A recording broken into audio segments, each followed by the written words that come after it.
For the third time, Juan Diego set off to see the bishop. Only this time he did not run, but walked as swiftly as he could, being careful not to spill the miraculous roses. Again, he was kept waiting at the bishop's house, and although he was asked what he carried, he refused to show anyone. The hour grew very late. Poor Juan Diego was beginning to think he would never see the bishop, and to make matters worse, the two servants who had followed him the night before began to insist that he show them what he carried. Juan forgot his promise to the lady, and he opened his tilma a tiny bit so the two men could glimpse the roses. But each time the men tried to grab the roses, they seemed to disappear into the cloth of Juan's tilma. Frightened, the servants ran to the bishop. They stammered and talked at the same time. We kept him waiting, hoping he would show us what was in his tilma. We know how busy your excellency is. Then we saw that his tilma was full of flowers. Not just flowers, but roses. In winter, they looked freshly cut with dew on them. And then, said the bishop, each time we tried to touch them, the roses, it was as if they were painted or woven right into the material of Juan Diego's tilma. The bishop grew pale. Bring Juan Diego to me at once. Juan Diego was rushed to the bishop's study. Juan spoke. I have the sign you asked for.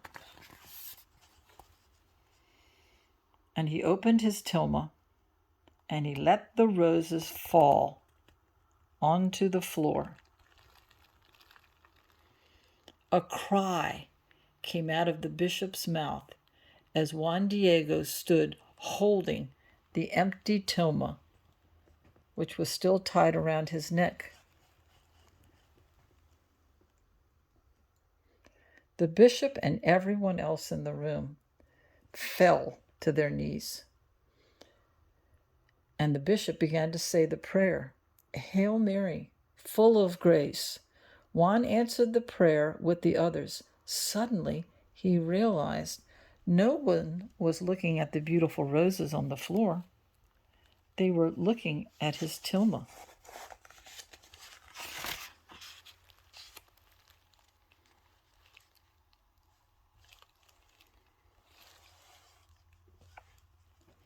Juan Diego looked down.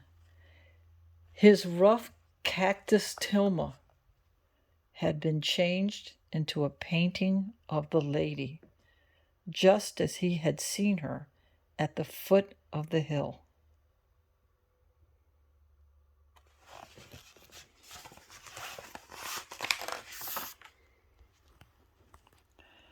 Forgive me, my dear son, for my doubts, the bishop said, as he helped Juan Diego untie the tilma. Quickly, a procession was formed, with the bishop holding the miraculous painting. He walked out through the courtyard, which was still filled with people, and into his private chapel. The bishop placed the painting over the altar. After this ceremony, the bishop had a long conversation with Juan Diego. He carefully wrote down everything, especially all the details about the exact spot where the lady wanted the church to be built. Then the bishop sent a large company of people with Juan Diego to see if his uncle had indeed been cured. Sure enough, Juan Bernardino was waiting, surrounded by all the villagers, and he had great news himself. He told how, just as he was at the point of death, a beautiful lady appeared to him, the very lady who had met with Juan Diego and whose portrait was now on the tilma.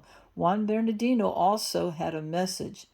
The lady said a church was to be built on the exact spot where she met Juan Diego.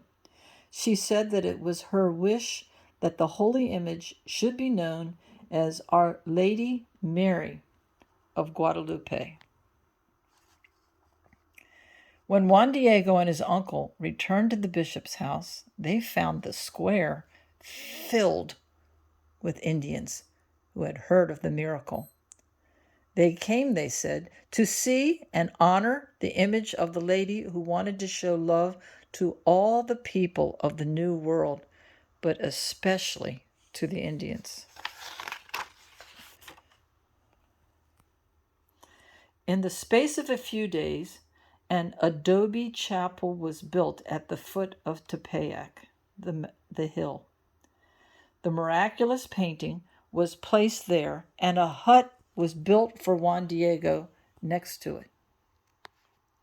Juan Diego spent the rest of his life taking care of the shrine.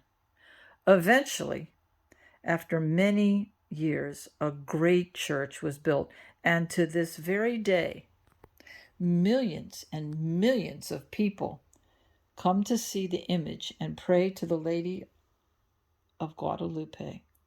And to this day, the Mexican Indians say to newborn children, "May God be as good to you as he was to Juan Diego."